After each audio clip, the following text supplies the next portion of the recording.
आचार्य चतुर्सेन शास्त्री की कहानी शराबी की बात। जहांगीर अलमस्त बादशाह थे। ऊंच नीच का कोई भेद उनमें न था। शराब और सुंदरी ही उनका व्यसन था। उनकी खुश मिजाजी की एक अच्छी दास्तान इस कहानी में है। तो चलिए शुरू करते हैं कहानी। सम्राट जहांगीर मुगल वंश का एक निराला बादशाह था। वह दौला मौला स्वभाव का आदमी था।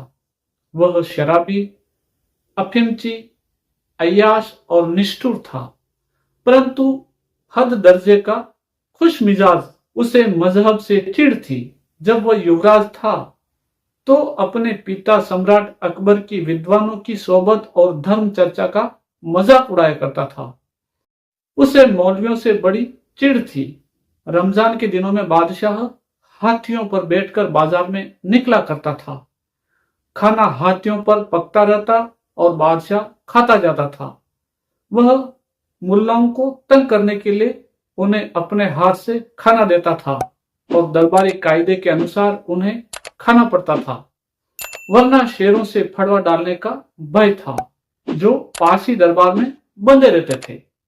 बादशाह बड़ा दाता था। यदि किसी को कुछ देता तो 1 लाख से कम न देता था। वह बहुधा मौज में आकर खलीफा हारून अल रशीद की भांति वेश बदलकर रात में शहर में घुमा करता था। वह सब श्रेणियों के लोगों में जाता, उनके साथ खाता पीता, हंसी मजाक करता और कभी कभी बड़े मार्के के काम भी कर गुजरता था। सर्दी के दिन थे। बहुत कम लोग उस रात को बाहर निकलने का साहस करते थे। वह आज की शानदार महानगरी दिल्ली न थी। पश्चिम की ओर लाहौरी दरवाजे तक छोटी छोटी बस्तियां थी। बीच में बाग थे। शहर प्रायः उस स्थान पर खत्म हो जाता था जिससे इस समय फतेहपुरी कहते हैं और जो दिल्ली का सबसे ज्यादा गुलजार हिस्सा है। उस समय दिल्ली की सबसे शानदार इमारत लाल किला थी। तब के और अब के लाल किले में बहुत फर्क है। अब खाइयां भर दी गई हैं। जहां यमुना किले के चरम चुमती थी, वहां अब बेला रोड बन गई है। जहां आज संध्या समय गोरी बीवियां अभिसार किया करती हैं, उस समय किले की खाई में अगम जल भरा रहता था। खाई के पास एक बाग था। जिस स्थान पर अब कुछ वृक्षों के नीचे साइसों के कुछ तबेले बन गए हैं। किले की लाल रंग की दीवार के सामने वह बाग अत्यंत शोभनीय प्रतीत होता था। उसमें बहुत सी जातियों के फूल बूटे थे। इसी के सामने चौक सादुल्ला खां था, जिसे आज चांदनी चौक कहते हैं। इसी के सामने किले का दरवाजा था, जिस पर संगीन चौकी पहरा पड़ा रहता था। यह पहरेदार ऐसे वैसे नहीं, बड़े बड़े अमीर उमरा होते थे। इसके बाद ही बड़ा मैदान था, जो आज भी परेड का मैदान कहलाता है। यहाँ मीर बख्शी बड़े बड़े नए नए घोड़ों का मुलाहिजा क्या करता था और अच्छे मजबूत घोड़ों की रान पर शाही या अमीरों के निशान कर दिया करता था। बाजार में ज्योतिषी नजूमी मेले कालीन का एक टुकड़ा बिछाए बैठे रहते थे, जिनके सामने एक बड़ी सी किताब खुली पड़ी रहती थी, जिसमें ग्रहों के चित्र बने रहते थे। सामने रमल फेंकने के पासे होते थे। बुर्की ओढ़े स्त्रियां इनके पास पतियों को वश में करने की या युद्ध से लौट आने की अथवा पुत्र होने की विधियां बहुता पूछने को ठट से ठट जुटी रहती थी। बाजार के बरामदों में दिन भर माल सजा रहता था। यहीं बैठकर दुकानदार ग्राहकों को पटाते थे। इनके पीछे कोठरियां होती थी, जहां रात को माल रखकर ताला बंद कर दिया जाता था। ऊपर उन व्यापारियों के रहने के मकान होते थे, परंतु बाजार को छोड़कर शेष मकान बहुधा कच्चे घास फूस के ही होते थे। ऐसी ही उस समय की दिल्ली नगरी थी। आधी रात बीत रही थी। बाजार में सन्नाटा था। बादशाह सलामत और उनके साले तथा वजीर आजम आसफ अली चुपचाप एक गली में मकानों की परछाई में चल रहे थे। एक मकान में शोरगुल होता देख बादशाह ने पूछा, आसफ, यहाँ क्या है? जहां अपना कोई शराब का अड्डा मालूम होता है।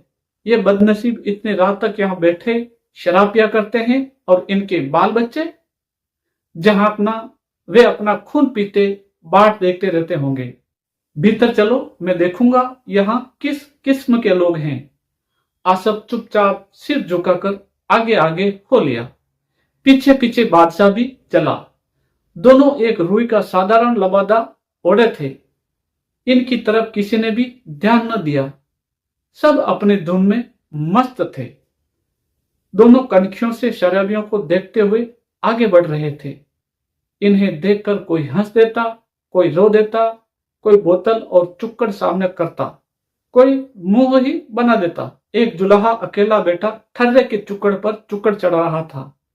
बादशाह ने उसके पास बैठकर कहा, कहो दोस्त, खूब उड़ रही है, मजे में पियो यार।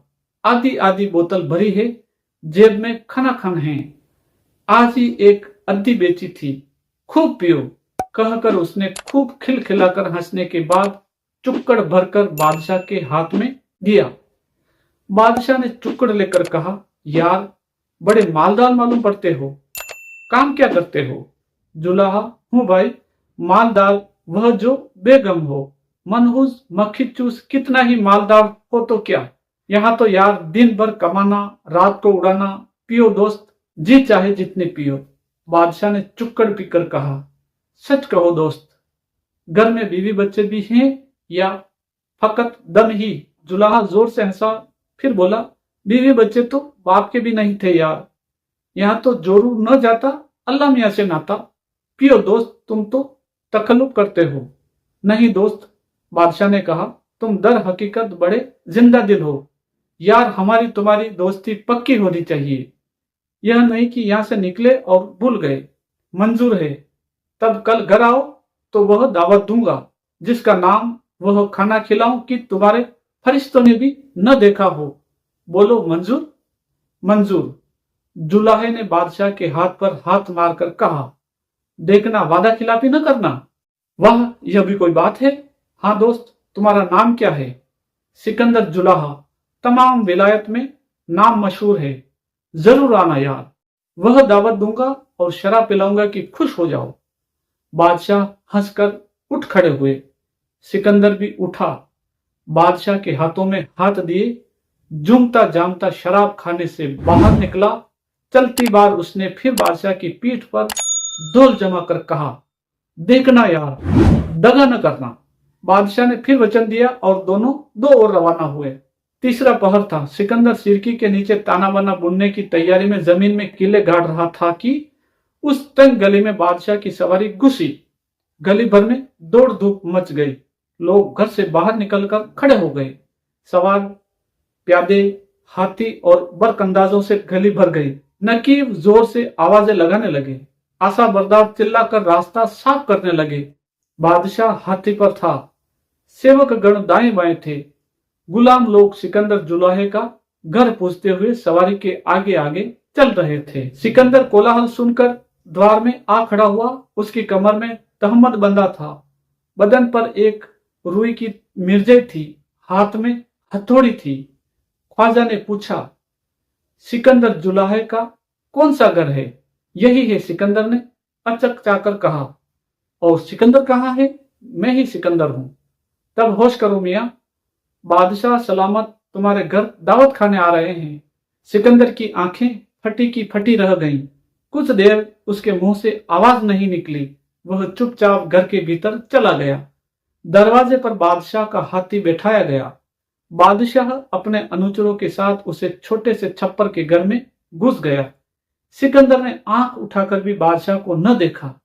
वह समझ गया था कि रात का मेहमान कौन था। वह धड़ाधड़ हथौड़ी को कीलों पर ठोकने लगा और चिल्लाकर कहने लगा, जो शराबी की बात पर एतबार करे वह इस हथौड़ी से पीटने के काबिल है। बादशाह यह सुनकर ठहाका मारकर हंस दिया। उसने उसका हाथ पकड़कर कहा, क्या दोस्त, ऐसी ही दोस्ती होती है? खास खिदमतगारों ने आनन फानन में फर्श कालीन बिछा दिए, मसनद सजा दिए, चंदोवे तान दिए। बादशाह के इशारे से सिकंदर को जड़ो दरबारी पोशाक पहना दी गई और बादशाह उसे बगल में लेकर मसनद पर जा बैठा। खान सामाने शाही दस्तर खान चुना। दोनों दोस्त खाने और बढ़ बढ़कर सिराजी की बोतलें खाली करने लगे। बादशाह मौज में था। वह बीच बीच में ठहाका मार मारकर हंस देता था, परंतु सिकंदर भय से पीला पड़ रहा था। खा पीकर जब बादशाह जाने लगा तो उसने कहा, वाह दोस्त, खूब मजा आया, शुक्रिया। सिकंदर के मुंह से अब भी बोल न निकला। बादशाह ने हाथ मिलाया और चल दिया। सिकंदर जुलाहे का दारिद्र दूर हो गया, वह एक बड़ा अमीर बना दिया गया और बादशाह ने खास तौर से उसके लिए आलिशान महल बनवा दिया।